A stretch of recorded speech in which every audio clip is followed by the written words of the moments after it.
marche? Non? Non. Oui? Pas du tout? Ah, ça va mieux. Merci d'être venu pour cette projection un peu spéciale qui s'inscrit dans le cadre de la rétrospective consacrée au film de Patricia Mazui. Vous allez voir son premier long métrage, Peau de vache, qui est sorti, je crois, en 1989, c'est ça? Yes. Voilà.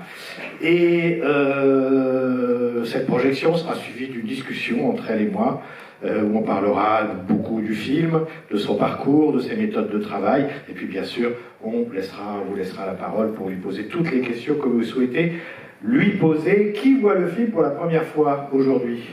Tu vois? Voilà. Putain, c'est trop bien. Waouh.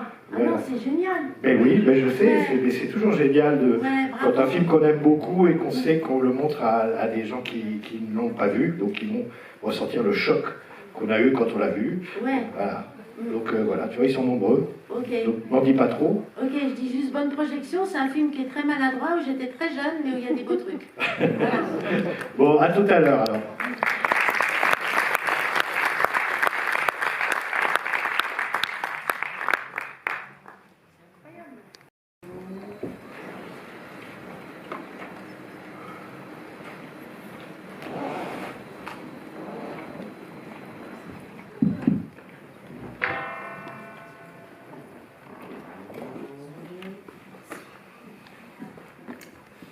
Bon, ça vous a plu?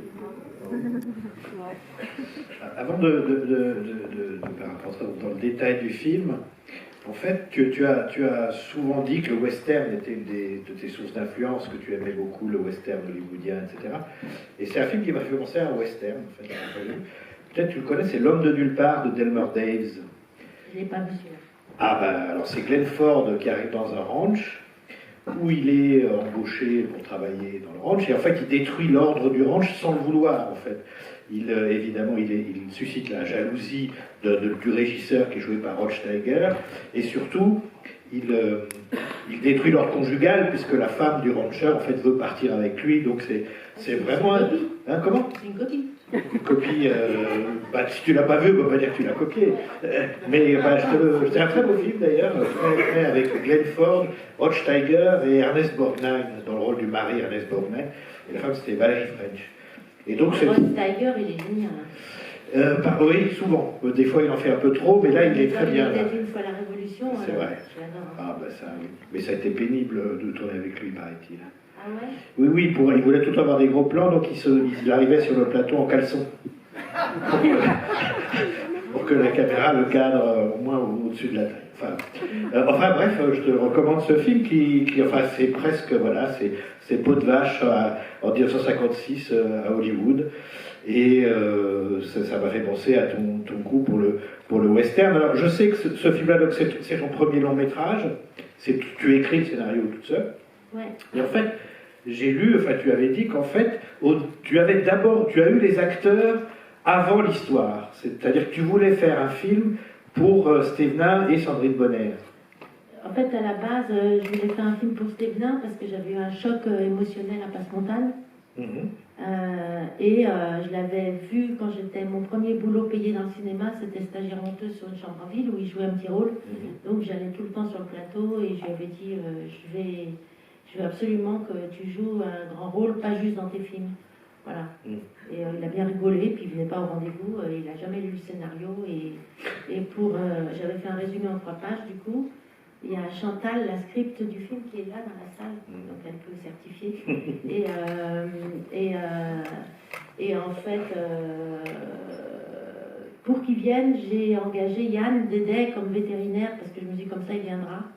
Parce que c'est son copain. C'est son super pote, voilà, donc il ne pouvait pas le planter. Yann, qui était le monteur, pas le monteur de Stévenin, de Piala, de Truffaut, de plein de temps, et ben, il voulait être acteur à ce moment-là, et donc, du coup, Stévenin ne pouvait pas le lâcher, donc il allait venir. Voilà. Ah oui, bien joué. Mais après, il fallait créer une histoire autour de Non, mais Stévenin. ça, c'était vieux, le truc, le départ, et donc j'avais commencé à l'écrire en 83, je pense. Et puis après, quand j'ai monté Santoine Loin, et après, j'ai demandé à Sandrine de venir. Voilà, mais là, il y avait déjà un scénario. Il y avait un scénario qui était à peu près... on a changé... Il y a une dame qui s'appelle Sophie Schmidt qui a sauvé le film en venant le monter. parce que j'avais fait moi un premier montage qui était complètement parisien, trop il y a Cahiers du cinéma ou je sais pas quoi, et tout le monde était content, alors qu'avant personne n'était content, mais moi je suis complètement flippée, et donc du coup on a tout arrêté, et on a recommencé, et Sophie Schmidt elle est arrivée, elle m'a viré du montage 15 jours, et après on a travaillé, voilà. Et c'est elle qui a quand même sorti le film du pataquès de bordel dans lequel il était. Parce qu'en fait, en gros, c'est quand même un miracle que le film tienne debout. Voilà. Bah, d'après ce que j'ai compris, le tournage a été difficile. Le premier mois. Le premier mois a été... Tout le monde voulait parler. Ouais. Même moi. Finalement, ça se voit pas du tout. Ouais, et puis en fait, on a... Parce qu'en fait, le scénario était... Le début était bien, il y avait le truc avec copier de José Wells quand même, avec un feu, puis un mec qui arrive et qu'on pense qu'il va se venger. Et puis après on déroule un peu la même situation. Et puis voilà quoi. Mais en fait il était un peu... ça aurait pu faire un bon téléfilm pour France 3 Régions. C'est un peu mieux que ça. Ouais, en fait, c'était... Voilà, donc j'étais pas du tout prête à diriger une équipe de vieux pros comme l'équipe de Raoul. Ouais. Voilà, parce que c'est Coutard qui a fait l'image, et c'est mon papa de cinéma, je lui dois énormément, parce que j'ai appris avec lui qu'il faut avoir l'air de savoir ce qu'on veut. Sinon, ça part en bordel. Mais il y a eu des points de désaccord avec lui sur le tournage. Ben, c'est-à-dire que... Il n'est pas au générique, il y a... C'est lui qui n'avait pas voulu. Voilà, en fait, le producteur... Il y a un blanc, et puis il y a écrit image, il y a un blanc, puis il y a et, donc il y a ceux qui ont assisté, mais lui a disparu. Ben, oui, en fait, ce qui se passe, c'est que j'ai fait... En fait, je ne savais pas qu'il ne voulait pas... Quand on a fait le générique, le producteur m'a dit, tu ne peux pas mettre Raoul, il n'osait pas me le dire. Parce qu'il y a eu des grands moments de bonheur aussi avec Raoul. Il y a eu les deux. Il y a eu des moments d'horreur. Et en fait, parce que Raoul ne voulait pas qu'on tourne comme ça. Et à un moment, Chantal s'était fâchée contre l'équipe en disant « Mais arrêtez, parce que tout le monde parlait comme j'avais l'air de ne pas savoir ce que je voulais, ce qui était le cas. C'est-à-dire que je m'étais dit avant ce film, il faut chercher. Il ne faut pas être sûr de... En fait, il faut chercher, mais il ne faut pas montrer. Il ne faut pas montrer qu'on cherche. Ouais. Il faut faire croire qu'on a trouvé. Il faut faire, mais quitte à faire de la merde, le premier jour, il faut... Voilà. Et donc c'était un peu compliqué, on faisait à peu près 4 plans par jour, tellement à chaque fois c'était des discussions. Et à un moment, Chantal avait dit non mais arrêtez, je pense que ça va quelque part. Voilà, bon, bref, donc c'était... Et donc en tout cas, juste pour l'histoire de la signature, comme ça on passe après à autre chose, de bien sûr, au moment du générique, Jean-Luc m'appelle et me dit tu peux pas mettre... Jean-Luc, c'est Jean-Luc Cormière, le producteur. Oui. Et je lui dis comment ça, il me dit il y a un recommandé par avocat que j'ai depuis 2 mois et demi qui veut pas, il a le droit moral de ne pas figurer au générique. Donc je l'ai pris comme ça, je lui dis mais tu l'as appelé, il me dit bah non. Et je lui dis bah comment ça, il faut l'appeler, lui demander pourquoi. Et donc j'ai appelé Raoul et je lui ai dit mais Raoul il paraît que tu veux pas signer. Il m'a dit oui mon petit chat. Et je lui ai dit et pourquoi? Il me dit parce que c'est de la merde ma biche. Et, il avait un caractère. Oui, mais c'est un homme très compliqué, très complexe, mais vraiment très intéressant. Parce que c'est un grand poète et un gros connard en même temps, quoi. Ça arrive parfois. Ouais. Et donc je lui ai dit pourquoi tu veux pas le signer? Parce que c'est de la merde. Je lui ai dit mais t'en as fait plein des merdes, parce que j'étais au bord des larmes quand même. Parce qu'il a fait plein de chefs-d'œuvre, mais il a aussi fait des merdes. Hein. Et donc pourquoi tu signes pas celle-là? Et il m'a dit parce que celles que j'ai faites, et j'en ai fait plein, t'as raison ma biche, eh ben c'est moi qui les ai faites. Tandis que là tu m'as forcé à le faire. Ah, mais c'est presque un compliment indirect. Là, on s'est réconciliés en 2007, et là, je lui ai évidemment ça. Parce qu'en fait, quand j'ai mis Blanc et André Clément, pour tous les gens du cinéma, ils savaient que c'était Raoul, parce que la seule personne qui... Parce qu'André Clément était vraiment... Je veux pas... C'était une catastrophe, quoi, sur un plateau. Et donc, c'était vraiment horrible de tourner avec cette bande de gens qui attendaient leur retraite pour quitter le cinéma, quoi. Et donc, donc du coup, on savait que c'était Raoul. en voyant rentrer Clément. Voilà. Alors sur la discussion, enfin sur les désaccords avec Raoul Coutard, il y a quand même, j'ai cru lire une chose qui m'a semblé très intéressante, c'est que vous n'étiez pas d'accord sur la couleur de la nuit. Oui, mais il a raison. Moi j'avais tort, mais en même temps j'avais... C'est pas sûr, parce que l'idée de la nuit, toi tu pensais que la nuit devait être jaune, la lueur des lampadaires, des autoroutes, etc. Et lui était plus pour une nuit bleutée, c'est ça? Ouais, exactement. T'as bien lu. Ah oui, j'ai un mais peu en même révisé. temps, il me disait, mais la nuit à la campagne, c'est bleu. Et je disais, mais non. Et donc, du coup, on avait mis un lampadaire sodium sur roulette pour le mettre dans des bouts de plan. Voilà. Mais du coup, il a chargé le jaune tellement ça l'énervait, quoi. Et, oui. Mais en même temps, il y a moi, je trouve ça bien. Oui, ça a plus de force quand même. Oui, puis finalement, la couleur de ce film est dans les jaunes. Entre la terre, l'ensileuse, la moissonneuse. Bien sûr. Oui, puisque la nuit jaune, ça empêche le film de sombrer dans le joli. Ce que peut pas dire dans la joliesse, ça peut pas dire que ce soit le défaut du film. Non, mais en fait, c'était parce que je savais pas trop ce que je voulais, mais je voulais montrer que la campagne était un endroit où il y a beaucoup de bruit et où c'est moderne et où c'est pas juste le silence et les oiseaux, quoi, et les giraffleurs. Oui.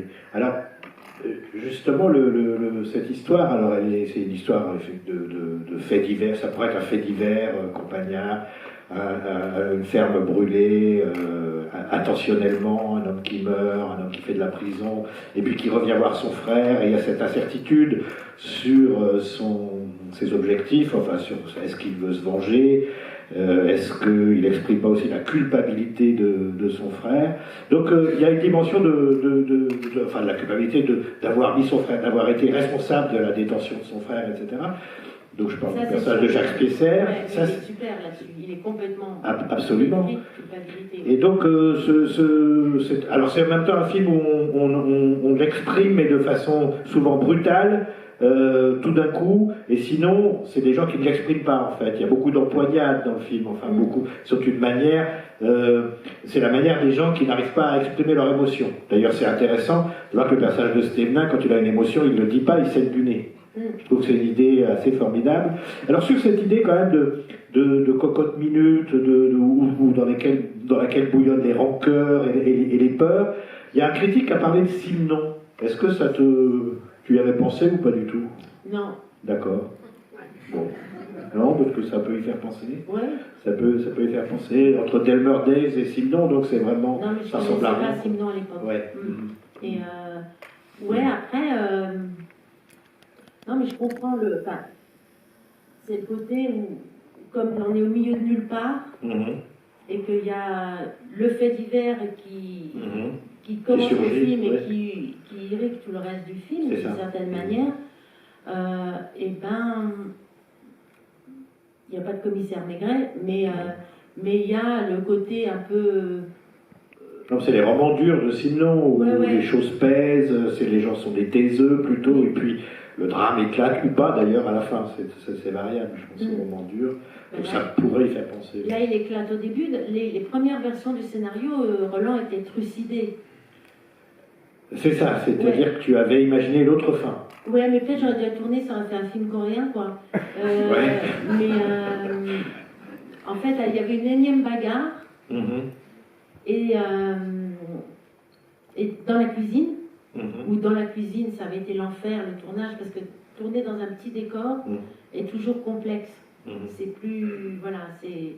Et donc, elle est toute petite, comme vous avez vu, et donc c'était Hell Kitchen, quoi, pour tout le monde. Et il y avait une dernière bagarre dans la cuisine, écrite, et les financements, on les a eu avec ça, et il s'empalait, et il se fracassait contre la fenêtre dans la bagarre, parce que c'est pas des bagarres, c'est pas comme Bowling Saturne, c'est des bagarres de frangins, quoi. Et ils ont poignade fraternelle. Fraternelle, contre plein de boules. Avec de la violence, quand même, bien sûr. Et en tout cas là, ça devenait... Il s'empalait sur la vitre, et donc il était mort, et donc du coup, Spiesser et Sandrine l'enterraient dans le bac à sable. C'est pour ça qu'il y avait une scène de bac à sable. Ça s'est décidé pendant le tournage parce qu'en fait, j'avais pas envie qu'il meure, parce que je l'aimais trop, Stevenin. Et je voulais pas qu'il meure. Donc finalement, c'est devenu, en cours de deuxième mois de tournage, l'histoire d'un homme qui renonce à sa vengeance. Vous voyez. Ou alors, et après, le film, il appartient aux gens qui le voient, parce qu'on peut se dire que quand il repart, il a un peu détruit le couple de son frère. Mais oui, c'est une hypothèse. C'est les deux, quoi. Enfin, c'est des gens qui le reçoivent comme ça, des fois, ils disent, bah ok, c'est bon, moi je l'avais pas vu. De toute façon, ce qui est beau dans le film, c'est qu'au début, on pense à l'affrontement entre les deux frères, et puis à un moment donné, le personnage joué par Sandrine Bonner prend de plus en plus d'importance, et à un moment donné, c'est elle qui décide de ce qui se passe. C'est-à-dire, c'est elle qui, de temps en temps, elle excite son mari, de temps en temps, elle excite son beau-frère, enfin, elle les excite au sens moral, pas seulement sexuel, et puis elle décide de sortir seule, ce moment où elle sort seule, où le mari se retrouve face à ses réflexes complètement rétrogrades de vouloir la retenir à la maison. Et donc on sent que c'est à la fois l'histoire d'une femme qui, parce qu'un intrus est arrivé dans sa vie, a tout d'un coup la perspective d'un ailleurs l'a effleuré, ou d'un ailleurs au sens où je peux faire aussi autre chose que ce que je fais toute la journée. Et donc c'est intéressant quand elle dit j'ai été 2 fois à Paris. C'est-à-dire qu'on sent quand même que c'est quelqu'un qui ne sort pas beaucoup de l'endroit où elle vit, où elle travaille. Et donc, j'ai le sentiment que ce personnage prend dans le film de plus en plus d'importance jusqu'à décider de ce que vont faire les autres. Ben oui, c'est parce qu'elle veut faire sortir... D'abord, elle fait sortir le secret de son mari, dans la scène de la boue. Et avant ça, il y a la scène dans la nuit, un peu genre... psychose matrimoniale, il se retrouve avec son frère dans sa chambre, c'est super chelou. Et donc là, Jacques avoue à Stévenin qu'il l'avait embrouillé, en fait. Là, on se retombe dans un espèce... Là, c'est le côté Paul Simon, avec les vaches malades, l'embrouille avec le vétérinaire et tout. Mais tout ça est peu important, parce qu'effectivement, ce qui est important, c'est est-ce que Roland vient leur faire peur et il s'en va, mais elle essaye de sortir la vérité, et puis... Absolument. À un moment donné, elle dit il veut la faire, mais il faut que l'autre lui dise, mais non, ça l'a jamais intéressé. Oui. Donc elle essayait toutes les hypothèses. Parce qu'en fait aussi, il y avait un truc sur la campagne, le territoire du film, où je pense que là, c'est un truc où moi-même, je ne savais pas quel était mon sentiment avec la campagne, parce que j'avais toute ma famille, sauf mon père boulanger, qui était de la campagne, et donc je ne savais pas si je l'aimais ou pas, et je pense que Roland, il est pareil. Il déteste cet endroit, mais il y revient, voilà. Alors, j'ai une hypothèse, enfin je trouve qu'on n'en a pas, j'ai pas lu de critique qui en ait parlé. En fait, moi j'ai une hypothèse sur le film, c'est qu'il y a le diable dans le film. Le diable, c'est Yann Dedé. C'est le personnage joué par Yann Dedé, Berino, le vétérinaire.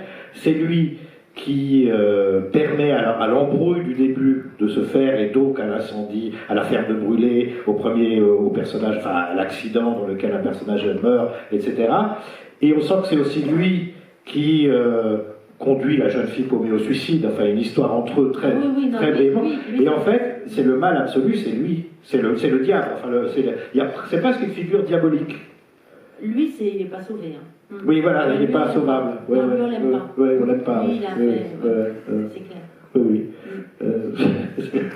Alors, il y a aussi une chose j'aimerais que tu parles, c'est la musique.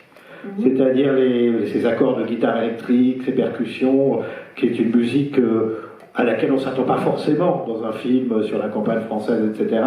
Donc comment tu as pensé à la musique? Qu'est-ce que tu as souhaité lui faire dire? Et aussi, c'est peut-être un parti pris que tu vas utiliser dans d'autres films, un peu différemment, mais c'est quand même cette idée d'une dissonance entre l'image et le son, enfin entre ce qui est montré et ce qu'on entend, la musique qu'on entend sur les images. En fait, il y a plusieurs questions là. Je connaissais Passion Fodder, Théo Acola et Passion Fodder, j'aimais beaucoup leur son, et en fait, je trouvais que c'était une bonne idée que dans le film, on fasse une musique qui soit justement pas bucolique. J'aime beaucoup la musique, j'aime beaucoup travailler la musique de film, ça depuis le début. Des fois j'en mets trop haut, des fois elle est trop fort, enfin bon bref. Mais, et je voulais une musique où ils puissent se mélanger avec les sons de moissonneuse, d'ensilage et tout, tout en restant un personnage. La musique, ça reste une sorte de personnage qui ponctue la narration, mais sans la didactionner, quoi, sans la répéter. Voilà. Mais le côté métal, c'était à cause du... Il y a beaucoup de métal, de bruit de métal dans le film. On a même bruité les glissières d'autoroute. Ah oui, d'accord. Ça fait partie de Oui, la stylisation. J'étais bien C'est ce qui fait qu'en fait, le film sort d'un réalisme pur pour déboucher forcément sur autre chose. Oui, oui. Moi, je le trouve pas du tout naturaliste, mais il l'est un peu, quand même. Enfin, par rapport à... Mon dernier film, il l'est beaucoup. Et par rapport à Bowling Saturn. Et, les lieux sont moins stylisés, ils sont plus réels. Voilà. En même temps, et en même temps, ils sont bizarres quand même. Oui, on a complètement repeint, par exemple, la chambre rose, elle a été repeinte parce que j'ai dit à Yves Brevert, le décorateur, que je voulais qu'il ait fait une bonbonnière pour sa femme, Jacques Pesser, Gérard. Et après, si vous voulez, les papiers peints qui ressemblent au chemisier de Sandrine, tout ça, c'était une stylisation, je pense que j'avais vu, genre à la Minelli, quoi. D'accord. Dans ma tête. Les rideaux de... donc la toile d'araignée. Non, mais le travail sur la couleur, je voulais montrer qu'on a beaucoup de couleurs. Enfin, j'avais envie de couleurs, quoi, mais pour équilibrer le jaune des machines et en même temps, il y a une dimension tout à fait crédible qui voulait transformer sa chambre. Il a tout refait tout bien, quoi. Pour elle. Oui, il n'y a plus de vaches, maintenant il est entrepreneur de travaux agricoles. Voilà. Et c'est un truc, le travail sur la musique, après je l'ai continué avec John Cale. Oui, avec Saint-Cyr en fait. Avec Saint-Cyr, avec Sport de filles, avec Paul Sanchez. Absolument, oui. Voilà. Et à chaque fois, c'était un truc réfléchi par rapport au sens du film, ou alors... mais ça, c'est sûr, on est en train de parler de peau de vache, donc c'est bon. Non, mais on peut élargir, peut-être en parlant de la musique, justement, en passant par la musique. Là, l'autre jour, j'ai revu Saint-Cyr, et c'est vrai que le travail de John Cale sur le film est étonnant, et d'une certaine façon, il sauve le film, enfin le film se sauve tout seul, mais ce n'est pas une... On pourrait faire trois provinces, quoi. C'est-à-dire que là le son contribue à faire du film ce qu'il est, enfin, de le rendre conforme à la définition que tu avais donnée du film, qui était, tu disais, c'est Full Metal Jacket en jupon. Oui, ça c'est ce que j'avais dit au début à John et à Isabelle Huppert pour les convaincre de venir. Mais... Ça marchait, c'est une bonne idée. Oui, après je trouve pas que ça soit tant Full Metal Jacket en jupon, mais bon, attends, juste pour revenir à Peau de vache, il y a un truc, le rapport aux faits divers, par exemple, parce qu'au début, il y a le fait divers du début, qui est vraiment un pur fait divers qui sort parce qu'on est à la campagne, et après, il y avait des échos, comme par exemple quand il va au bord de la rivière avec la petite fille, avec Anna. Là, on était en plein, en France, pour vous contextualiser, mais on était plein dans le choc de l'affaire Grégory. Et donc, quand l'équipe était arrivée et avait vu le décor, ils avaient dit « Ah, mais c'est l'affaire Grégory ». J'avais dit « Oui, c'est l'affaire Grégory ». Voilà. Parce que ça faisait partie de la psychose ambiante générale. Oui, puis il y a une dimension terrifiante de la campagne, je dirais essentielle aussi, essentiellement. Enfin, c'est Jules Renard qui avait écrit dans son journal Je n'aime pas la campagne, la nuit on s'emmerde. Non, la nuit on a peur et le jour on s'emmerde. Oui, mais en fait, moi je la trouve, il n'est pas joli le film, mais je la trouve belle la campagne, parce qu'elle a des volumes. Absolument. Oui. Il y a elle n'est pas jolie, absolument. Elle n'est pas bucolique, elle ne correspond pas du tout, et en même temps, elle a une souveraineté, une présence, jusque peut-être dans la terreur, mais après tout, c'est... Parce que je voulais aussi qu'on ait peur dans le film. Et puis il y a la beauté, je dirais, géométrique aussi de la campagne, avec la moissonneuse-batteuse, les moissons, les champs, cette stylisation un peu géométrique qui rend le film un peu abstrait, qui est finalement peut-être ce que tu as aimé aussi dans l'idée de faire un film sur un établissement pour jeunes filles de nobles ruinés, créé par Madame de Maintenon. Là je parle de Saint-Cyr, où en gros il faut les mettre en rang, quoi. À la fois les émanciper et en même temps leur donner un cadre. Moi j'ai un peu senti cette idée, cet intérêt pour toi pour une géométrie un peu abstraite dans tes films. Ouais. En fait, c'est surtout que... Je crois que c'est surtout que... Peut-être que j'aime beaucoup le cinéma soviétique. Voilà. Oui, on y pense, oui, bien sûr. Et donc, voilà, ça doit m'influencer à la base, et, parce que j'aime bien les westerns et le cinéma soviétique. Donc, voilà, ça fait bon. Mais le truc, c'est que quand on fait un plan, ça m'aide beaucoup qu'il y ait des lignes pour après essayer juste d'aider les acteurs à rester vivants à l'intérieur. Absolument. C'est un peu. Bon, on en reparlera ça quand on parlera du dressage, en fait. C'est assez lié à l'idée du dressage de chevaux. Mais on en parlera tout à l'heure. Si tu veux bien, après Peau de vache, il y a ce film incroyable qu'il est aujourd'hui très compliqué de voir pour des raisons de droit, et qui est un film qui, quand on l'a découvert, était vraiment un choc, parce que la télévision ne nous avait pas habitués à montrer des films de cette force-là. C'est Travolta et moi. Alors comment ça se passe, comment tu passes donc de Peau de vache à Travolta et moi? D'abord, avant, j'ai fait un documentaire sur la génétique bovine, où sur les taureaux et les vaches, où je me suis bien éclatée. Mais en fait, c'était une commande de participer à la collection pour faire un film où deux contraintes existaient. Il fallait que ça se passe pendant les années où j'étais adolescente et qu'il y ait une boum. Chantal Poupeau appelait ça une boum. C'était Chantal Poupeau et Pierre Chevalier pour Arte. Et ma production, qui étaient les producteurs. Et donc avec Yves Thomas, c'est là qu'on a commencé une collaboration d'écriture. Et c'est lui qui a pensé, comme il savait que j'étais fille de boulanger, à l'histoire d'un premier amour. Et après, musicalement, c'était de passer du disco au punk. Et donc au début c'est les Bee Gees, puis à la fin c'est les Clash, mais c'est lui qui a imaginé une gamine qui tombe qui a le coup de foudre c'est la flamme du premier amour, à prendre en plein symbolique machin, et puis elle doit garder la boulangerie de son père et elle peut pas aller à la boum. Moi ce que je voulais c'est que la boum soit la patinoire, ça j'y tenais beaucoup. Encore un lieu à la fois concret et bizarre. Ouais, mais à l'époque, je réfléchissais pas à ça, c'est juste que je savais. Je suis pas du tout une fêtarde qui va dans les fêtes, donc je me disais, je sais pas du tout quoi faire dans une fête. Donc, par contre, quand j'étais gamine, j'étais grosse et je faisais pas de sport et j'avais vachement envie d'aller à la patinoire et j'y allais pas. Donc, je me suis dit, comme ça, on y va. D'accord. Voilà. Ouais, c'est des trucs cons, mais comme ça, après. Et en fait, c'était un lieu hyper intéressant à investir.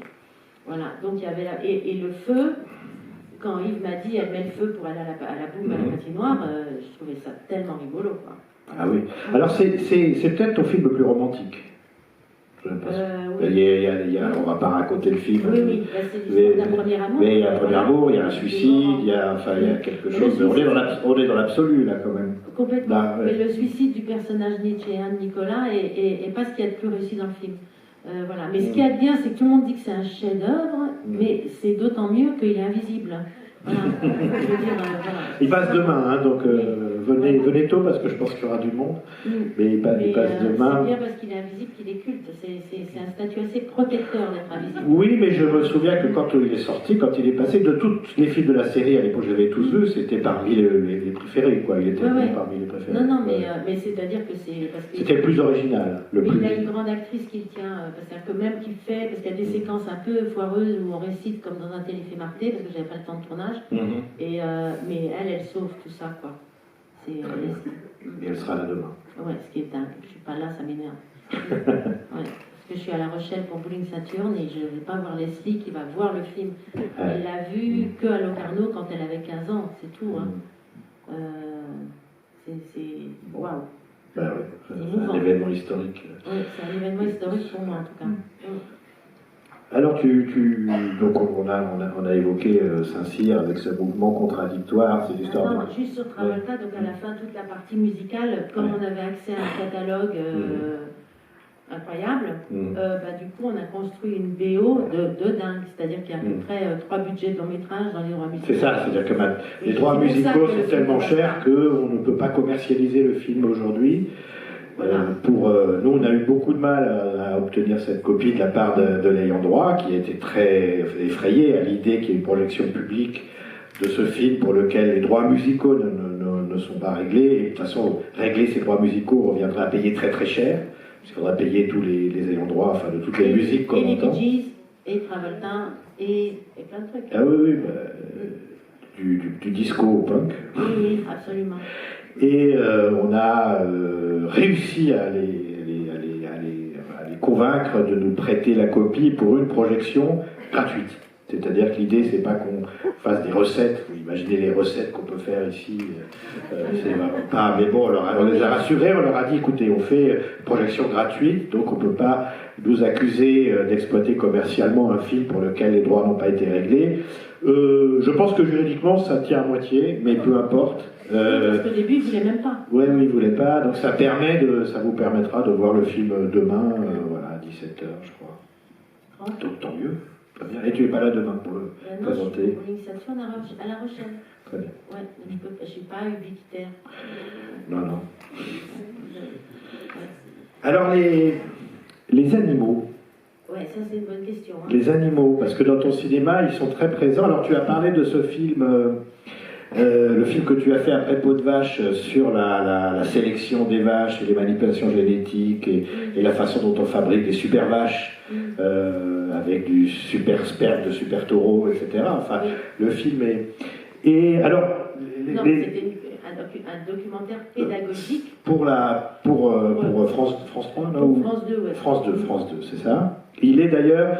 D'abord, il est passé ici il y a 2 jours, ou hier, je ne sais plus. Dans les bonus. Et il est en supplément dans le DVD Blu-ray de Peau de Vache, édité par les éditions de l'Œil. Donc, c'est là qu'on peut le voir. Et alors, c'est un film... Alors, le premier plan, c'est le même que Peau de Vache, c'est un œil de vache. Oui, c'est vrai. Hein. C'est un œil de vache. Et ça m'a rappelé... Alors, je ne sais pas si tu connais l'histoire entre Jean-Luc Godard, Alain Tanner et les vaches. Non. Alors, parce que c'est une question de cinéma en fait. C'est que Godard avait quelque chose, enfin Godard en avait après Alain Tanner, pour une raison ou une autre, et lorsque les Cahiers du cinéma lui proposent de diriger un numéro de la revue, il publie, c'est au moment, ce numéro tombe au moment où Alain Tanner sort son nouveau film qui s'appelle Messidor. Et Godard met 3 photos de vaches. Et il écrit une lettre à Tanner et il dit voilà, cher Alain, etc., tu aurais dû faire ci et ça. Bon. Et il dit, et là j'ai mis 3 photos de vaches parce que sur ces 3 photos, chaque vache a une expression différente et c'est beaucoup plus que tes actrices. Elle était vache, hein. Et Luc Moulet lui a répondu. Il a répondu au numéro d'après en contestant ce que disait Godard, en disant Jean-Luc, tu retires à la vache son unique privilège, la neutralité du regard. Et je trouve que c'est génial, parce que c'est une cinéma. Alors toi, tu fais quand même un truc dans le film des taureaux et des vaches, il y a un effet couler chauffe. C'est-à-dire que tu filmes ta vache, elle est dans son box, donc on voit que l'œil qui sort, on voit pas tout le museau de l'animal, on voit l'œil, et puis tu fais un montage avec des spots publicitaires qui font la promotion du lait. Et l'œil exorbité de la vache, on a l'impression qu'elle a la trouille. Mais non, mais on voit le film, elle est pas dans son box. Oui, elle est dans le truc de l'abattoir. Dans la glissière, voilà, oui, c'est ça. Elle est juste dans la glissière. Donc, parce qu'en fait, comme je ne voulais pas faire un film contre la viande et contre l'élevage, j'ai mis la mort au début pour en finir avec. Voilà. Donc ça commence par la mort, l'abattoir, les pubs et tout, le produit, le lait, là-bas, et après on rentre dans les histoires d'ADN, d'insémination, de transplantation embryonnaire et de clonage. Mais là on voit qu'il y a des circonstances extrêmes où le regard de la vache n'est plus neutre. Et d'ailleurs, il est dit dans le film qu'il ne faut pas stresser les vaches au moment quand on les emmène à l'abattoir, parce que la viande n'est pas bonne si elles sont trop stressées. Elle durcit. Elle durcit, c'est ça. Non, c'est un film étonnant. Alors, les animaux, alors il y a évidemment 2 films où les chevaux ont une extrême importance, c'est Basse Normandie et Sport de filles, qui sont des films sur le dressage. Mais au-delà de ça, est-ce que l'animal, c'est pas quelque chose qui te sert à jouer entre le documentaire et la fiction? Alors, Basse Normandie est un film dans lequel il y a des éléments très documentaires, capté par la caméra de ton caméraman, enfin ton opérateur, et puis des scènes qui ont eu lieu mais que tu reconstitues, avec Simon Reggiani, etc. Basse Normandie est un film qu'on a co-réalisé ensemble, qui est sur son aventure extraordinaire de lire Dostoïevski à cheval au Salon de l'Agriculture, c'est vraiment ouf.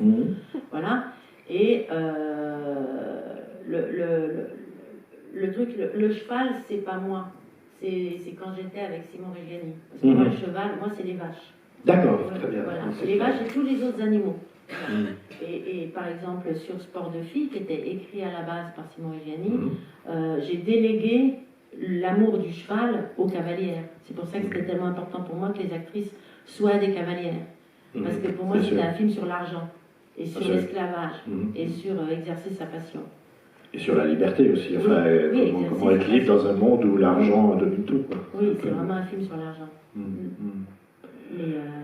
Et en même temps, le dressage, c'est un peu une métaphore, c'est le metteur en scène, il passe son temps à faire du dressage. Enfin, oui, bah, c'est-à-dire... Il faut que ça rentre dans le cadre, quoi.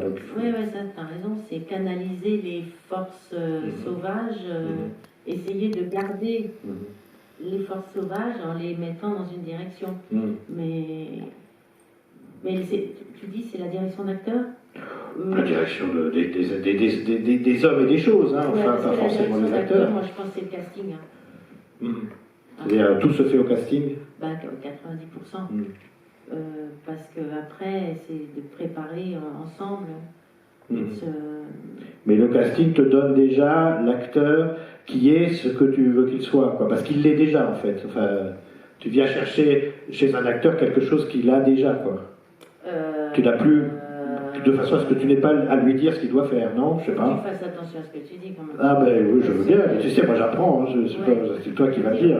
Je ne pense pas que quand j'ai choisi Achille Reggiani pour faire Armand dans Ring Saturne, il est le monstre qui deviendra. Ah non, bien sûr, non mais être un acteur, c'est être un acteur. Enfin, c'est pouvoir faire ce qu'il fait. Enfin, c'est lui ou pas. En fait, c'est-à-dire ça se joue à deux, le casting. C'est pas de... D'abord, il y a deux choses. Le casting avec les non-professionnels, le casting avec les enfants, le casting avec les acteurs.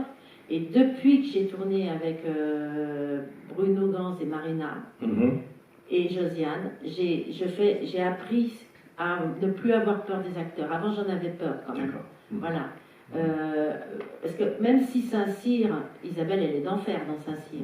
Mais je veux dire, j'étais quand même dans un truc où on était dans... le cadre entre l'utopie et le crépuscule de la deuxième moitié cauchemar étaient des lignes très raides qui construisaient l'histoire. Donc après, Isabelle, elle s'est prise en charge à l'intérieur de ces lignes. Il y avait un tel bordel de logistique de toute façon dans ce film que de toute façon, chacun faisait son boulot, quoi.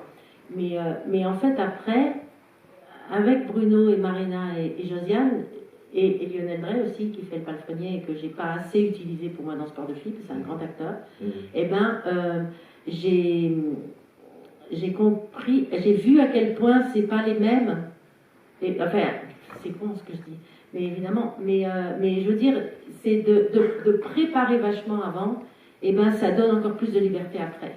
Parce qu'on peut tout changer. Mais du coup, ils sont nourris quand je parle quand c'est des acteurs professionnels.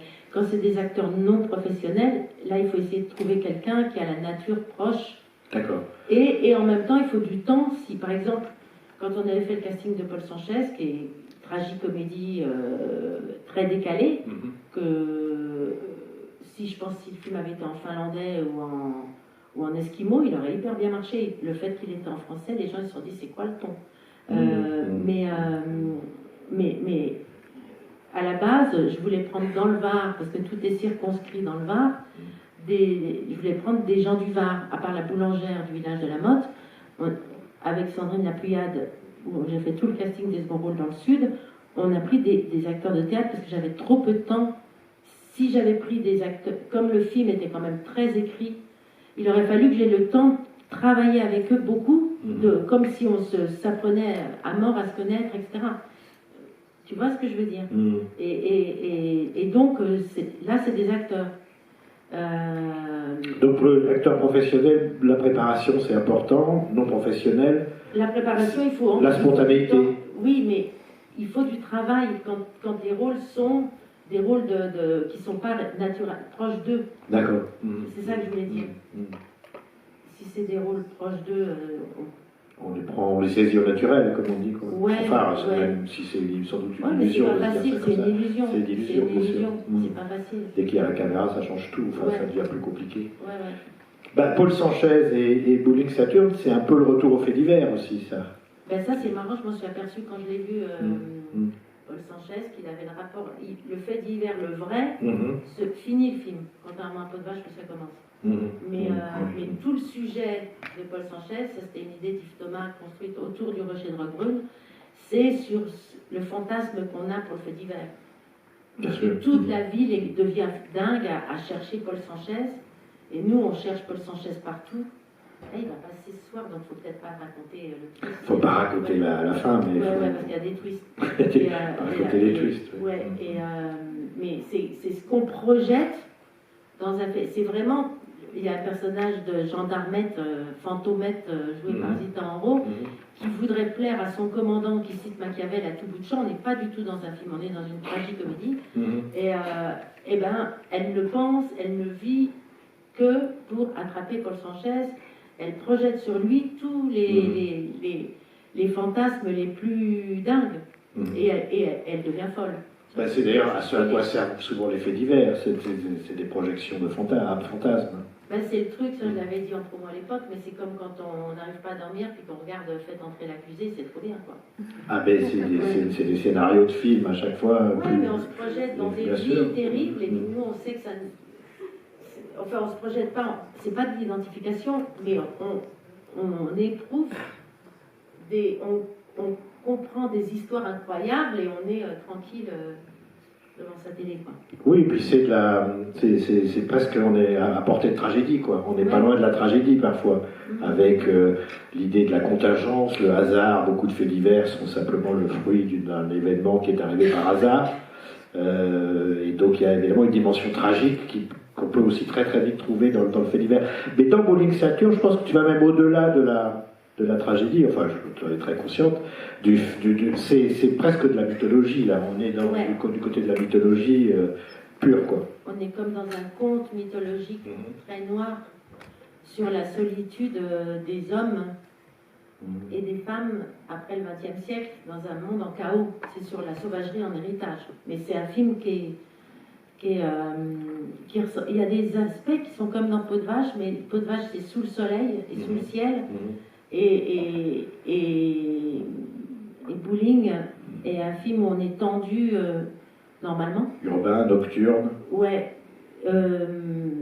Tendu dans un univers de film noir poussé au bout du bout du bout. C'est-à-dire que je me suis dit, il faut qu'on prenne tous les risques pour le tendre, parce que l'histoire est très primitive. Et bien sûr, c'est parce qu'on est dans un monde originaire, enfin, c'est pas lui, c'est les sources du naturalisme au sens fort, c'est-à-dire c'est un monde, les pulsions viennent d'un monde originaire, archaïque, chaotique, le chaos, et puis ça donne enfin, les meurtres, la mort, quoi. Enfin, c'est l'ordre, on pourrait dire l'ordre patriarcal, pour parler un peu comme on parle aujourd'hui, mais l'ordre patriarcal débouche sur la mort. Oui, et puis tu m'avais envoyé un SMS où je m'étais dit, c'est bien patriarcal, ancestral. Oui. Parce qu'il vient, c'est les racines de la violence qui sont ressenties tout le long du film et qui explosent à la fin dans un dîner de chasseurs très baroque, très opératique. Absolument. C'est comme un chœur, en fait, les chasseurs. Parce qu'il y a deux grosses scènes de temps réel qui sont ce dîner des chasseurs qui est d'une violence mentale et historique et tout fort. C'est aussi comment maintenant, dans le cinéma, traverser la violence. Et puis avant, il y a une scène de violence physique où on est dans le temps réel. Et je voulais que ça soit comme un puits, comme quand Hitchcock il a fait Psychose. Hein. Oui. Voilà. On pense aussi au Crime était presque parfait avec la longue scène de lutte entre Grace Kelly et son agresseur. Enfin, c'est très long aussi. Il a du mal. Elle finit par le tuer, mais. Faut que je le vois, celui-là, je l'ai pas vu. Ah oui. Et bien il y a une autre scène chez Hitchcock, c'est Le Rideau déchiré, qui va passer bientôt ici, donc je te dis, oui, il y a une scène de meurtre sans musique. Il avait décidé d'enlever la musique. Donc sans musique, où Paul Newman se bat avec un espion et essaye de l'étouffer en lui mettant la tête dans un four à gaz, en essayant de l'asphyxier, quoi. Et c'est une scène très longue, et on voit que tuer, c'est pas facile. Enfin, c'est déjà l'idée d'Hitchcock, quoi. Et moi, je voulais aussi montrer que c'est pas facile de mourir, enfin d'affronter la mort en face, etc. Enfin, tous les deux. C'est pas facile de tuer, c'est pas facile de mourir. Et après, c'est pas facile de voir d'où ça vient. Bien sûr. Voilà, donc, et en même temps, on est vivant. Vous avez bien compris que si vous n'avez pas encore vu Bowling Saturne, allez-y dès demain, parce que ce soir, il y a les films de Patricia à la Cinémathèque, mais voilà. Je vais peut-être on va peut-être laisser à la salle poser des questions, s'il y en a. On voit rien parce que vous êtes dans le noir. On est très éblouis. Ouais. Vous criez si vous avez des questions. Non, mais il y a un micro qui se promène, donc... Oui, mais on ne voit pas. Ah non, on voit rien. Il n'y a pas de question. Ah, il y a une question. N'ayez pas peur. Soyez pas timide. Il y en a une, il n'y en a pas? Oui, bonjour. Je me suis toujours demandé à la fin de Travolta et moi, à la patinoire, la grande sculpture, si c'était une sculpture construite ou si vous l'aviez trouvée, ou si vous aviez cherché une patinoire dans laquelle il y avait cette sculpture, ou si vous étiez tombé dessus par hasard et que vous aviez eu envie de l'intégrer dans le film. Ça, c'est une bonne question, en fait. Surtout, mes films, quand j'arrive à faire un film, ce qui n'est pas si souvent que ça, mais enfin bref, à chaque fois, le lieu est très important. Et donc, la patinoire, elle était très importante. Et avec Louis Soubrier, le décorateur, on a fait un tour des patinoires de France, je ne vous dis même pas. Et en fait, pardon, je n'ai plus la crête. Il y avait une patinoire qui me plaisait énormément à Dunkerque, parce que c'était comme le ventre d'une baleine. Et c'est marrant parce que le bowling, dans Bowling Saturne, c'est pour moi le ventre de l'ogre du fantôme du père. Mais là, c'était... Et à Dunkerque, on ne pouvait pas parce que c'était le carnaval. Mais à Chalon-sur-Marne, il y avait cet espace, il y avait surtout une mairie qui nous a aidés. Donc, on a repeint en orange la patinoire avec eux. Et je crois qu'il faut le voir. Et en fait, le problème, c'est que c'est à chaque fois des questions de cinéma. C'est comme il y avait le suicide et que je ne savais pas d'ailleurs. Pardon, il faut que tu me fasses dans l'eau, je sais pas quoi. Et non, Louis Soubrier a imaginé cette sculpture très cinéma soviétique parce que ça faisait une patinoire très ville communiste, voilà.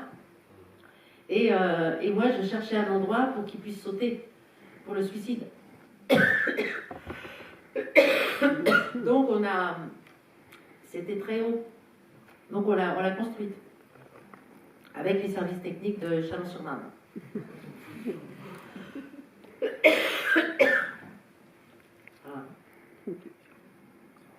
D'autres réactions? Mais c'était hyper intéressant parce que on sortait complètement du réalisme là. Voilà. Mais après, je vous dis que si vous avez vu le film, le suicide de Nicolas en narration, c'est pas ce que j'ai mieux réussi, mais je voulais faire le plan où il y a la mort qui tombe. Et ça, je l'ai copié, ce plan, de L'Argent de l'Herbier. J'avais été très impressionnée par un truc à la bourse de l'Herbier. Avec la caméra qui est montée sur... Ouais, je voulais refaire le même plan pour voir si ça marchait, quoi. En fait, si vous voulez, ce Travolta et moi, franchement, on a tout essayé parce qu'on se marrait bien et que je pensais que personne verrait ce film. Donc, on a essayé plein de trucs. Et il y a des trucs un peu foireux. C'est un peu ce qui arrive, parce qu'on ne peut pas le montrer. Oui, non, mais c'est niche. Parce que les droits musicaux, dans l'époque de la diffusion Arte, étaient dealés sur le territoire Arte. Il a été très, très, très vu, quoi. Mais dans la période 93-96. Mais depuis, les peaux de vache aussi étaient disparues depuis très longtemps. Et j'ai pu récupérer le film qu'il y a 3 ans. Tu m'as dit tout à l'heure que Peau de Vache, le distributeur qui était censé distribuer le film n'y croyait plus et avait laissé tomber. Et que donc tu as été obligé de trouver un autre distributeur. Pas moi, le producteur. Enfin, le producteur. Mais oui, enfin, il n'aimait pas le film. C'est un super bonhomme, le premier distributeur, je l'aime beaucoup. Oui. C'est grâce à lui que le film s'était fait. Et quand il voyait le film au premier de son montage, il sortait de plus en plus vert et transpirant et malade. Et à la fin, il a dit, et il m'a même envoyé une lettre en disant à quel point il était mal, à quel point il n'aimait pas, et que oui, bien sûr, il tiendrait son contrat si on le l'obligeait, mais que c'était peut-être pas une bonne idée parce qu'il détestait tellement, quoi. Il n'en avait fait aucun effort, quoi. Ben, c'est très compliqué de sortir un film qu'on n'aime pas, je pense. C'est sûr. Voilà. Et donc, du coup, on s'est retrouvé sans distributeur. Et on est resté 3 mois avec le producteur qui essayait de faire venir des distributeurs, mais aucun ne voulait venir parce que tout le monde savait que l'autre avait lâché. Oui. Et c'est ce que j'expliquais à Jean-François tout à l'heure, qui est très mignon et qui est dans le livre DVD, qui est sublime, objet fait par Gaël Técher, parce qu'il y a des photos de tournage trop belles. Et non, mais c'est vrai, les photos de plateau de Claudine Doris, sublime. C'est plus les photos, le livre de photos, je trouve tellement, quoi. Il l'a fait tout seul, je l'ai découvert il y a 4 mois et j'étais hyper émue, quoi. Et enfin bref. Mais en tout cas, j'ai eu un coup de fil, parce que c'est dans le livre DVD, d'une dame qui m'appelle un mardi soir, je me rappelle, c'est un mardi soir, et elle me dit bonjour madame, je suis l'assistante de monsieur Danet, vous connaissez monsieur Danet? Je dis non. Mais voilà, il a vu votre film aujourd'hui et il vous attend en direct à France Culture demain. Et donc, c'était le premier interview de ma vie et j'avais 28 ans et demi. Et c'est cool parce qu'il a parlé tout le temps et que il m'a expliqué mon film, c'est génial. Après, il avait tout compris, il était trop fort, quoi. Et en plus, il parlait bien avec des vraies bonnes phrases. Non, puis il comprenait les films. Enfin. Non, mais c'est-à-dire, c'était pas juste j'aime pas. C'était pas juste point de vue moral ou pas point de vue moral. Du coup, il regarde. C'est intéressant d'être spectateur parce que moi, je suis une bonne spectatrice.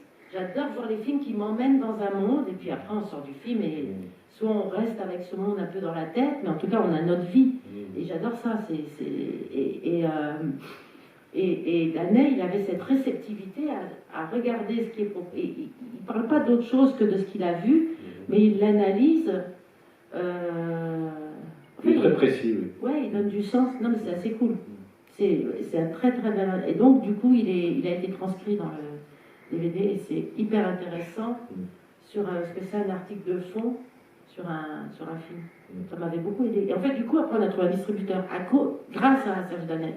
C'est-à-dire que l'émission est passée avant que le film sorte, en fait. Non, l'émission est passée alors qu'on n'avait personne et elle a déclenché un intérêt. Elle a déclenché le Festival d'Angers, le Festival de Cannes et un distributeur. D'accord, un certain regard. Ouais. Le film était un certain regard. Non, mais elle a tout rebasculé dans l'autre sens. Bah, ça fait plaisir quand on dit parfois que la critique ne sert plus à rien. Bah, en tout cas, c'est pas vrai dans certains cas. Quoi. Bah, en tout cas, c'était. Ouais, pas en 89. Quoi.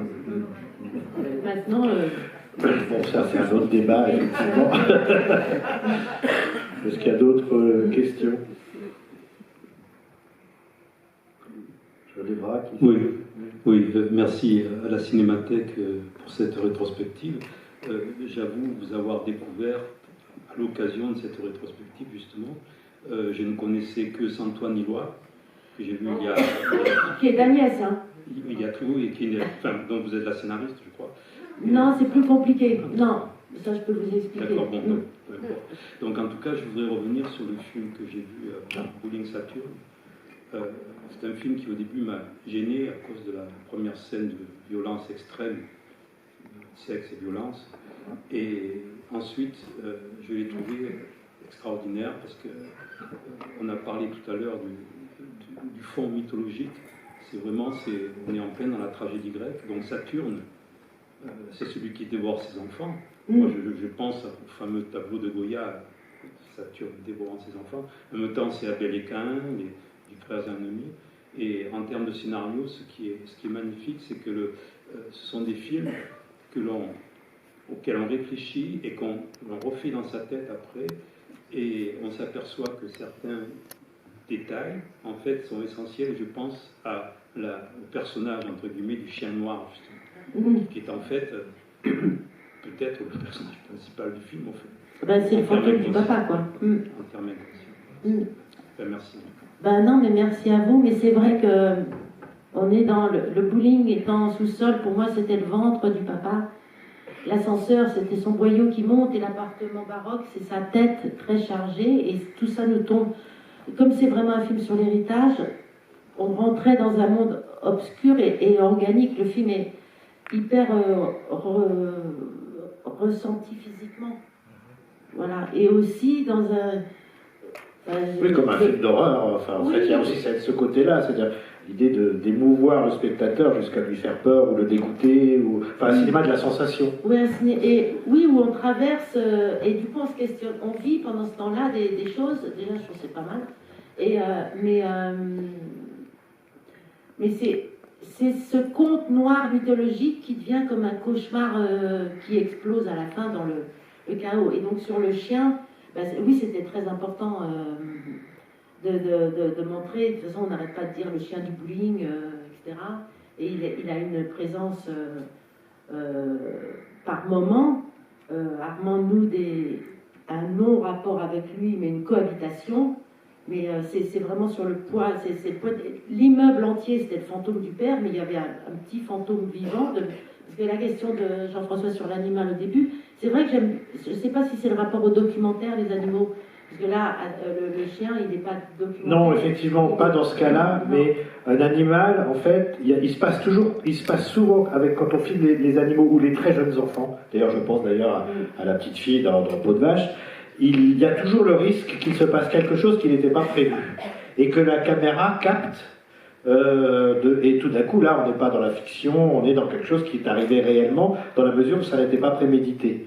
Je pense par exemple à un cinéaste comme Wuxia Ossian, qui est un cinéaste du cadre, tout est absolument composé. Souvent, il met des animaux dans le cadre, et tout d'un coup, il y a une respiration qui arrive, c'est-à-dire que tout d'un coup, on sait que ce cadre ultra composé, où tout le monde sait ce qu'il doit faire, tout d'un coup, il peut se passer un truc qui n'était pas prévu. Et même l'idée, en fait, que ce qui se passe n'était pas prévu, ça suffit pour le spectateur, l'idée. Et je pense que les animaux, dès qu'il y a un film avec des animaux, il y a toujours l'idée que c'est pas seulement une fiction, mais c'est aussi un documentaire sur les animaux, parce qu'eux ne sont pas des acteurs, ils ont beau être dressés, il y a toujours quelque chose qui peut arriver. C'est un peu ça mon idée. Et je trouve que tu as fait un cinéma là-dessus quand tu as filmé les chevaux, par exemple. Oui. Là, ça sera bien de parler avec Marina là-dessus. Mais c'est bien, tu penses ça. Mais moi, c'est plus un truc de... Je comprends, mais c'était pas comme ça que... En même temps, si, par exemple, dans Peau de vache, les chiens qui sortent, voilà. Ah oui. Ils auraient pu tout d'un coup passer, pas là où ils devaient passer, tu aurais peut-être gardé le plan parce qu'il était bien, non? Ça dépend. Le chien qui nous montre à quel point Roland n'a pas de bol dans la vie, c'est celui qui tue par accident. C'est celui qui est écrasé. Ça, il a passé là où on lui a dit de passer. Oui, oui, bien sûr. Mais quand c'est des chiens...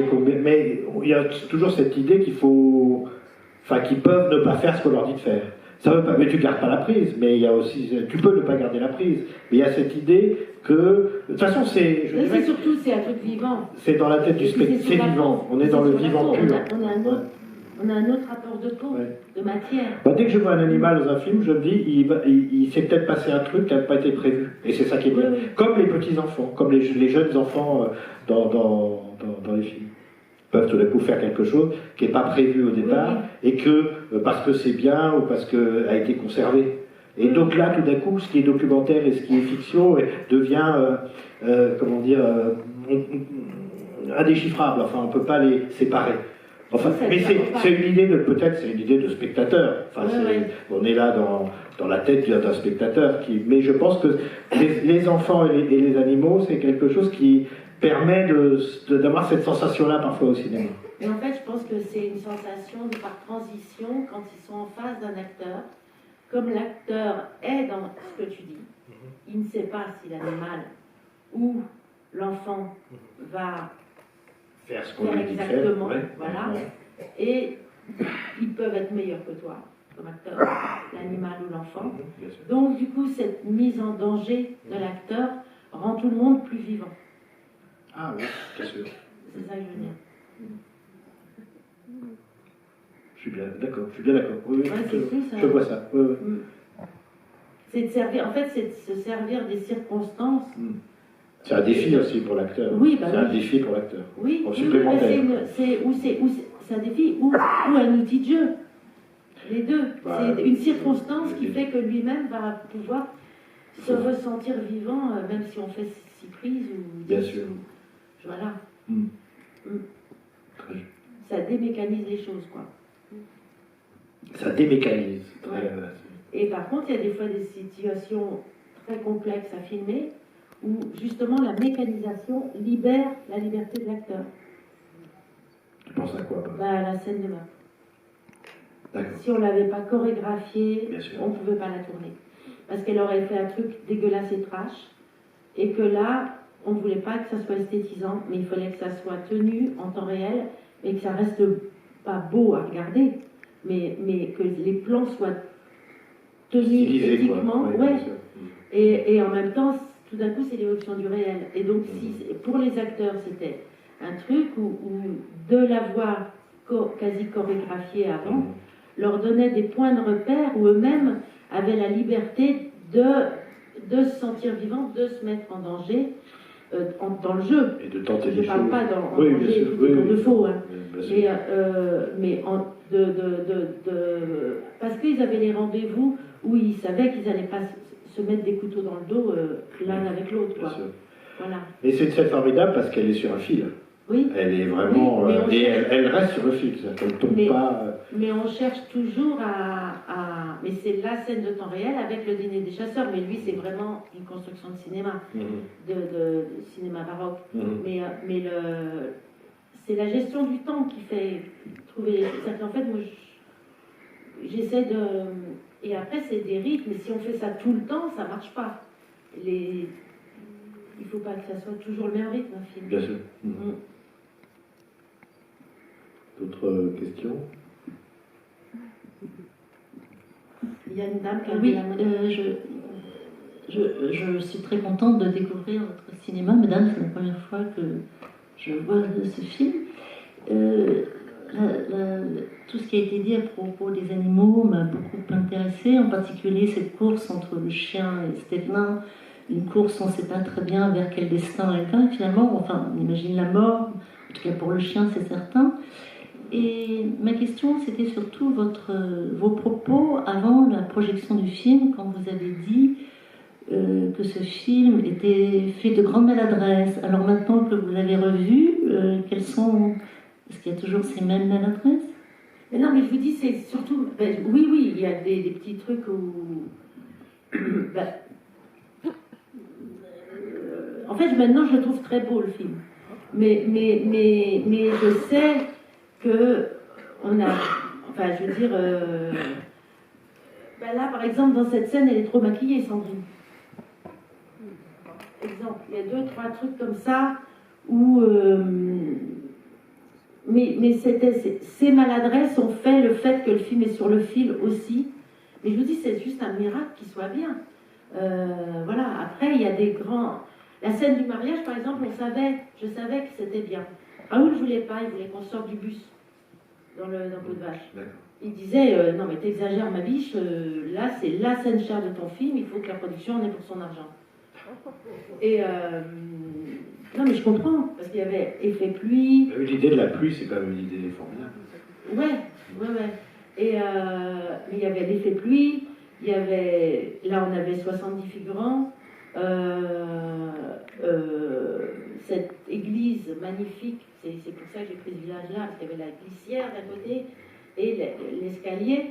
Enfin bref, mais du coup, effectivement, comme c'est le retour de quelqu'un, je me suis dit, là je suis allée le voir dans son hôtel à Amiens pour qu'on se mette un peu d'accord avant, pour pas que ça soit la cata sur le tournage.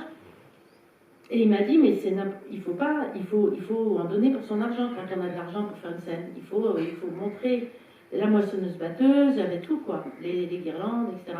Et je lui ai dit, mais non, on reste dans le bus. Et je savais pas très bien lui expliquer pourquoi, c'était ça que j'appelle maladresse, parce que du coup, ils arrivent tendus sur le tournage parce qu'ils se demandent, et c'est compliqué de communiquer quand on ne sait pas s'exprimer quoi. Et bon, c'est un peu tautologique, je dis ça, mais bon. Et il n'empêche que. Alors après, quand on l'a tourné, il y avait Stevenin dans le bus et tout, il y avait l'effet pluie qui faisait des larmes sur ses joues et tout. Et là, Raoul, il a kiffé. Il a dit, ouais, de grand bonheur. Non, mais on comprend aussi pourquoi il ne faut pas quitter plus. Parce que là, quand on se met à la place du spectateur, on a une vision un peu impressionniste de la réalité. On a des bouts comme ça de réalité, le village, la noce, la pluie, les gens qui dégoulinent, et c'est très bien, ça suffit, en fait. C'est-à-dire que même ça fait comprendre qu'il revient quelque part, qu'il connaît l'endroit. Si j'avais été dans tous les endroits, on aurait perdu, on n'aurait pas compris qu'il revient dans son village, à côté duquel, après, en coupant par des raccourcis au-dessus des fossés des glissières, il va monter à sa maison. Il traverse un champ pour rentrer dans la ferme de son frère. Donc voilà, les topographies, comme j'ai des fois du mal à m'exprimer, elles m'aident à exprimer les choses. Y compris avec l'équipe et avec les acteurs. Voilà. C'est très cinématographique. On fait comme on peut. Voilà. Et il y avait une dame qui levait la main. J'ai vu plus loin. Oui, je pensais à Sandrine Bonnaire, voilà, et vous dites à l'instant qu'elle est trop maquillée dans cette scène, par exemple. Celle-là. Oui, bien sûr. Oui. Mais ça, je vais poser une question qui concerne les répliques dans vos scénarios. J'ai pensé ça en revoyant Peau de vache, là, et ça a trait au maquillage de Bonnaire, par exemple. Quand elle arrive dans la cuisine et que Stévenin est en train de cirer ses chaussures, de nuit, d'abord on a son visage de nuit, et après quand la lumière est allumée, je me suis fait la réflexion, tiens, elle est maquillée. Et j'ai aimé voir quelles étaient les couleurs de maquillage qu'elle avait sur son visage, qui pour moi me rappelait aussi un peu la province, enfin le mauve sur les paupières. Donc cette chose qui n'est justement pas naturaliste me fait voir le naturalisme, je sais pas comment dire. Non, mais je comprends. Tout ça pour en venir aux répliques, je me demande comment vous écrivez vos scénarios, notamment concernant les dialogues. Par exemple, dans Peau de vache, il y a la réplique, je ne sais plus comment Bonnaire dit à Stévenin, il faut être complètement con pour aller en prison à la place de quelqu'un d'autre. Oui, et faut être Stévenin, con pour aller en prison à la place de quelqu'un d'autre. Ouais. Et Stévenin répond, c'est pas quelqu'un d'autre. Et plus tard, par exemple, quand... Mince, c'est Jacques, comment l'acteur Spiesser, quand il dit à Bonnaire, alors tu l'aimes, Roland? Et je me suis dit, là, en revoyant le film, j'avais oublié si elle allait répondre ou pas. Je me suis dit, tiens, qu'est-ce qu'elle va lui faire dire, Mazui, là? Et le fait que Bonnaire ne dise rien, s'assoit sur le canapé et bascule, ça nous dit évidemment, ça nous raconte évidemment tous les faits que Roland lui fait, enfin, me semble-t-il. Et dernier exemple... Et là, la dame qui parle, c'est Annelise. Oui. Tu présentes Annelise, Anne Roger, grande actrice. J'ai reconnu sa voix comme je vois rien, je peux pas la voir. C'est la dame Soulard dans Bowling Saturn. Et c'est la femme de Paul Sanchez. Patricia, bienvenue. Ouais, respect. Ok, finis ta question. Et donc à la fin, par exemple, ça non plus, j'avais pas bien relevé. Quand la petite Anna est à côté de sa flaque d'eau au bord de la route et qu'elle joue avec ce jouet invraisemblable qui vomit de la pâte à modeler, comme on pourrait vomir, je sais pas, sa haine de la famille ou du milieu ou de l'ambiance ou quoi, bref, et que Spiesser lui dit... Je suis désolée, il faut que je le voie écrit. Jacques Spiesser, voilà. Il lui dit, reste pas là mon petit loup, c'est dangereux. Oui, ça pourrait être dangereux pour toi, ou c'est dangereux quelque chose. T'as vu l'ensileuse, elle passe à 5 cm. Bien sûr, oui, mais donc, ces répliques-là, je me demande comment tu les... Au sens, si tu veux, ou pour moi, ça a le poids, tu sais bien que je viens du théâtre, d'abord, ça a le poids du théâtre, sans avoir la lourdeur qu'on peut parfois trouver au théâtre quand d'un coup les choses deviennent ampoulées.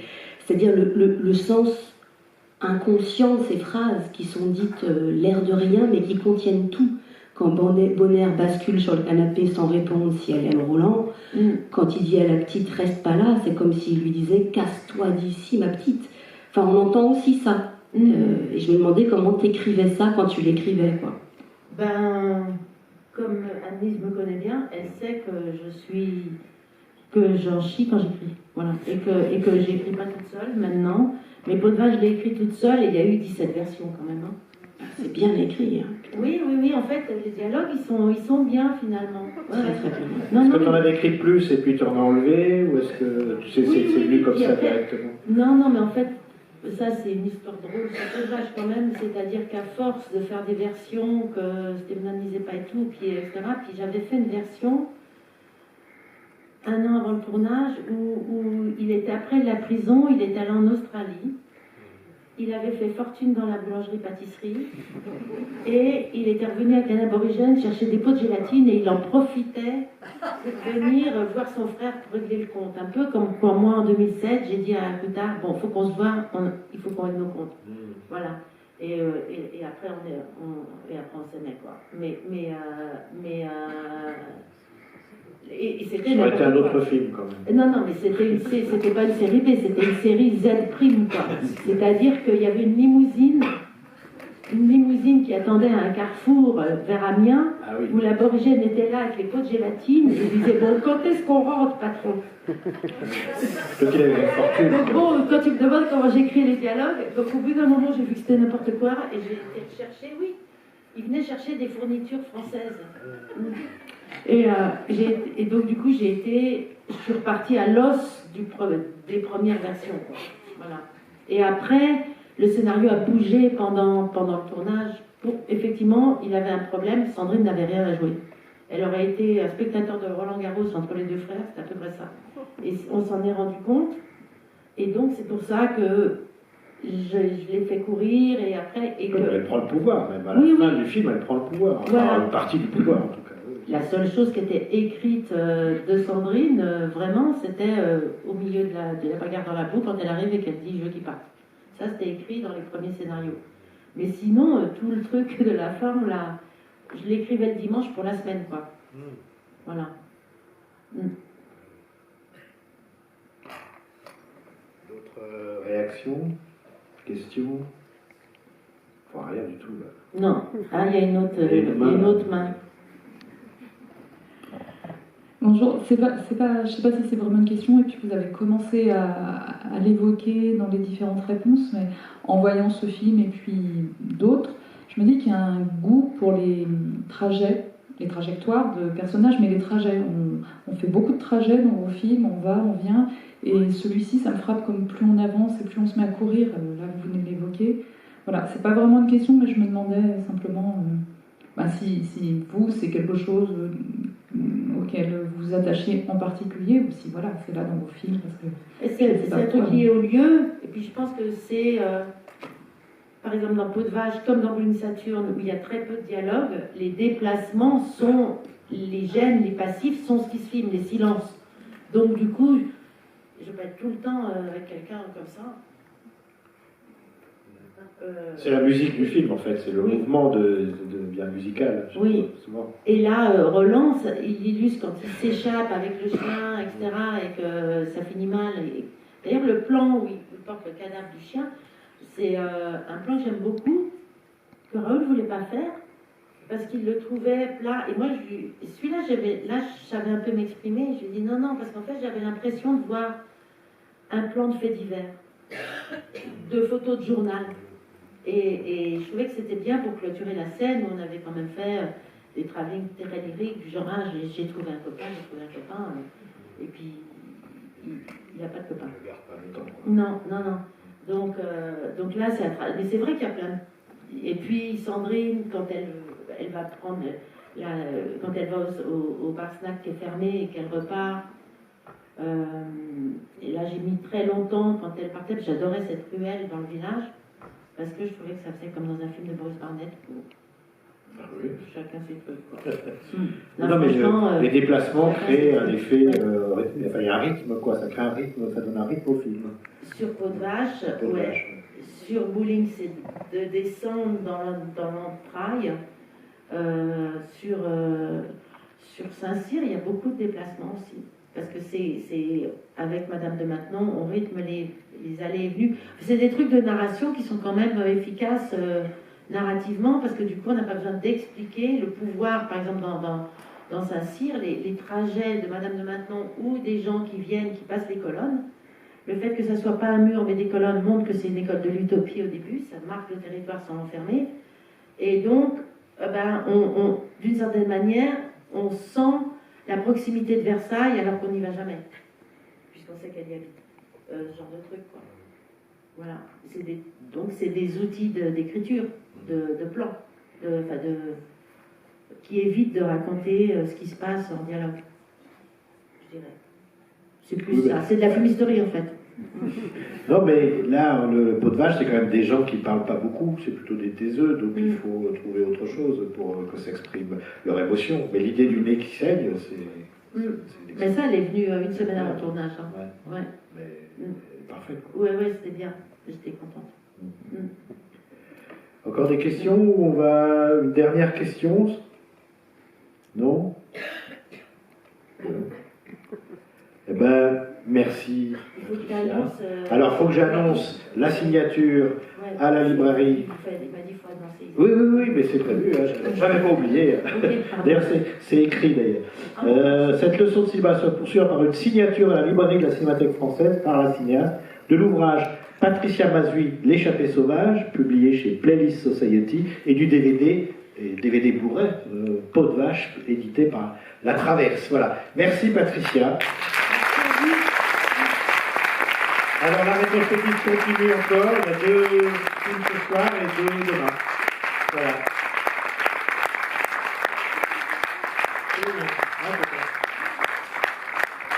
La Normandie c'est ce soir, je crois. Ouais.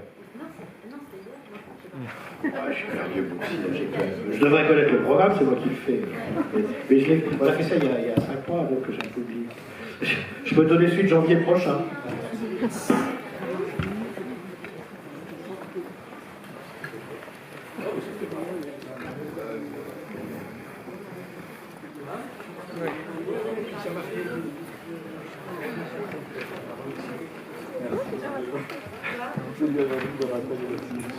Mais j'avais pas oublié.